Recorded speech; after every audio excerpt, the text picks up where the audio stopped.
On number 3, and this is part 2 of the STAAR workthrough, so please go ahead and follow through everything that STAAR release tests. I'll make a playlist so it'll be in the same area, so it won't be too hard to find.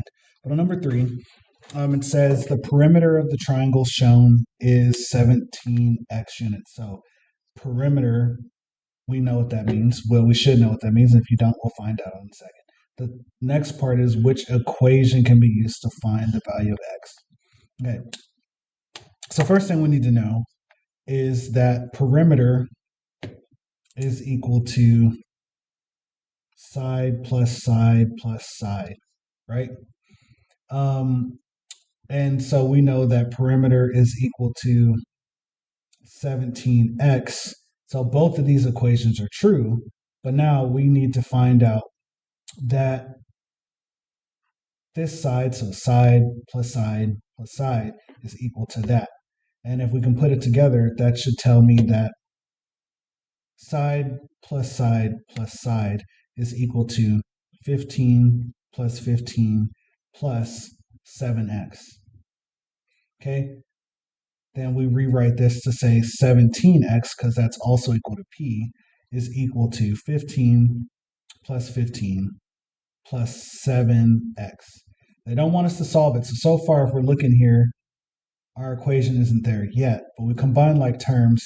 There's no x's here, so we can combine them. So boom, boom. That tells me that 17x is equal to 30 plus 7x. Okay, so then I go over here and look at my multiple choice. Looks like A. Put a check next to it. We know it's not 22x. Cross it out. We know it's not 30x. Cross it out. We know it's not 15x. Cross it out. The only possible choice is A. Okay, let's go ahead and look at number 4. Number 4 says the scatter plot shows a relationship between the weight in pounds and the age in weeks of certain dog breed. So age is X, okay? Age is X. I'm going to go ahead and write X next to it. Even though it's there, I'm going to still put that. And weight is Y. Okay, so this is the weight per age. And this is based on the scatter plot, which is the best prediction. Remember, prediction is a guess. In pounds that a dog is 28 weeks old. Okay, so what we're looking for where on the graph is it at 28 weeks old. So we need to find 28. So this is 26, 28, 30. Because notice this is 26, 22 to 26, so it's going by fours. So in between, this is 28. Okay, so then if I were to follow up on this line to go in the middle, remember a good trend line should go something like that. It should go through the middle of the points. So if I go up to find 28 and see where it touches the line, and I look over here, that's in between 80 and 70. So we would be willing to say that that is 75 pounds. Okay, not a ton of math there. Let's see if we can rule out some of the other ones just to make sure it doesn't make sense. There is no value below 20 on this list, right?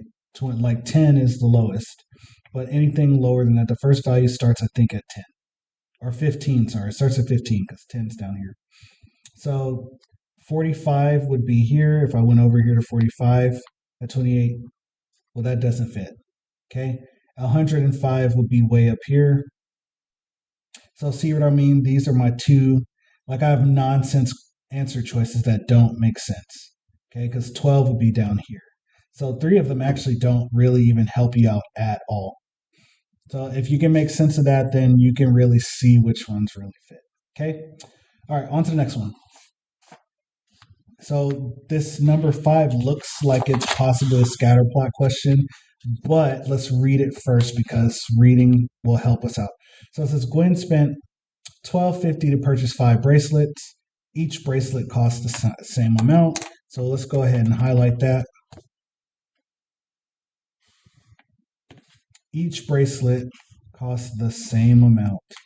Okay, so that means that this is probably proportional. What's a graph that has a slope that represents this rate? So what is the slope? If each bracelet costs the same amount, that means that this is probably proportional.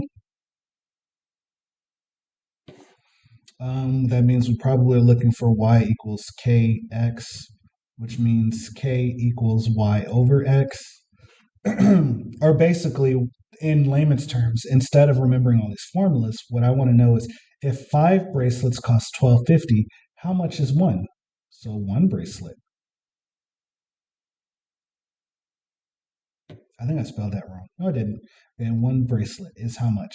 So if I divide 12.50, because y is always money, 12.50 divided by 5, okay, then I should be able to find how much each point is worth. So let's go in my handy dandy calculator, clear, and do 12.50 divided by 5. That gives me each bracelet costs 2.5. Okay, so if I go over here, that means one bracelet should cost me 2.5. So I go to 1, I should see 2.5. Well, that's like 5. So it can't be A. I go up to number or letter B. One bracelet costs about 12.5. So that doesn't work. I go up to D, and it says one bracelet costs, I don't know what that costs. It's like pennies, because these are dollars right here, right? So we don't even get to $2 until 5 bracelets. And 5 bracelets do not cost $2. So the only one that makes sense, let's go to 2. That should be 5. Okay, that's about right. 1 looks like about 2.5. And 4 times 2.5 is 10. So C looks like our best bet. Okay. A lot of times, once again, it's just making it make sense. Okay. If we look through these questions and say, what is it asking? What is it telling me to do? We should be good to go. All right. Number 6. A cylinder has a height of 5. So let's go. Cylinder has a height of 5, a diameter of 2 feet. What is the closest to the volume in cubic feet? Okay, so on our formula sheet would tell us that V equals BH. But remember, I wrote on our formula sheet that B is equal to area of the base. So we need to rewrite this to say B, which is area, is pi times r squared h. They gave us height, which is 5. They gave us D, which is 2. But we can't use D because our formula is R. So what's R? Remember, you draw your circle. D is the whole thing. R is half. So R is equal to 1. So that means our formula should be V is equal to pi times 1 squared times 5. Well, 1 times 5 is 5. So 5 times 3.14, or 5 times 3 is about 15. So just to double check, clear, 5 times 3.14, 15.7. And there we go. That's cubic feet. Okay, so if we're paying attention to our numbers, it would be really easy if we're just throwing stuff together. But if we pay attention and we plug our numbers in the way we should be fine there. Okay, let's go to number 7. Which a list of numbers ordered from least value to greatest value is shown. One number is missing. Okay, so one number is missing. So this one. Which could be the missing number? Missing, and then it says least to greatest. Okay, so that means 18 over 5. So we need to know what all these numbers are first. So let's do 18 divided by 5. It's 3.6. And then we need to do square root of 17. So square root of 17 is equal to 4.12. Okay, so now that we know that, we need to know a number between 3.71 and 4.12. Well, 4.5 obviously doesn't fit because it's too big. 3.8%, if you know what that is 3. That's like 3 divided by 100. So 3.8% 3.8% is that.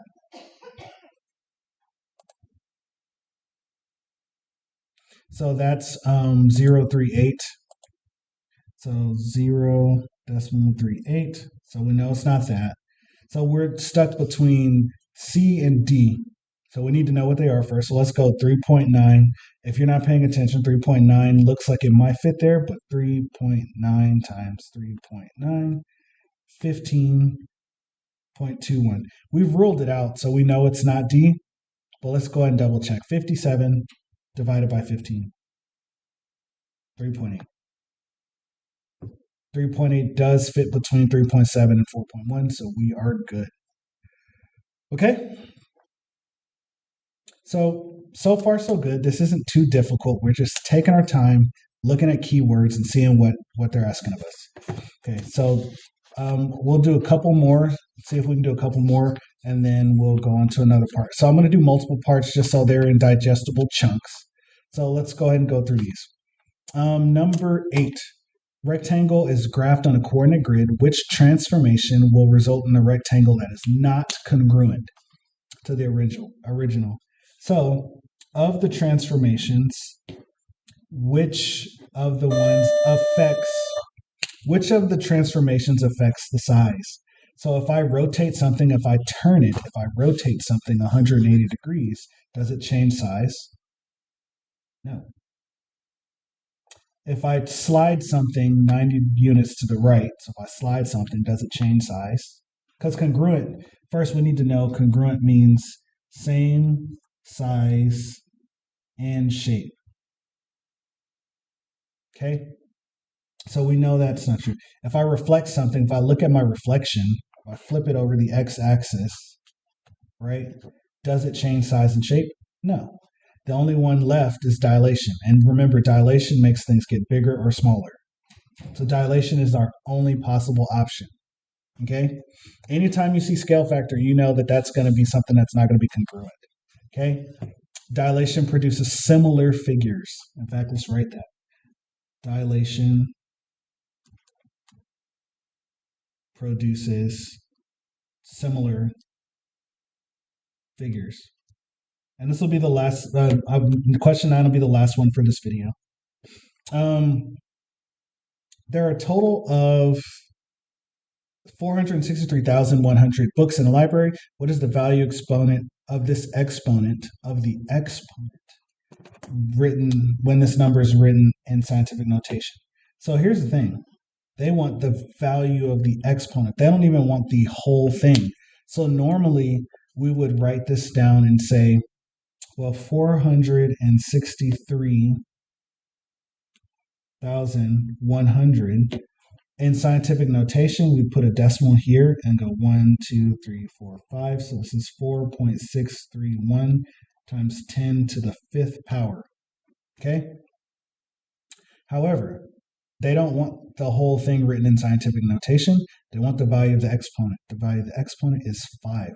So this one would trip up a lot of people because they would try to put this whole thing in when they really just want the answer 5, because that is the value of the exponent. Okay? So we made it through 9 questions of this STAAR test. There'll be more parts to come, so be on the lookout for them. I'm going to go through each one of these just like this, highlighting keywords and just talking it through. And hopefully this helps you out. But once again, please like, share, comment, subscribe, all that stuff. And if this is helpful for you, share it with a friend, because this is the time of year where we're doing STAAR stuff. Okay? So thanks once again. And until next time, have a good day.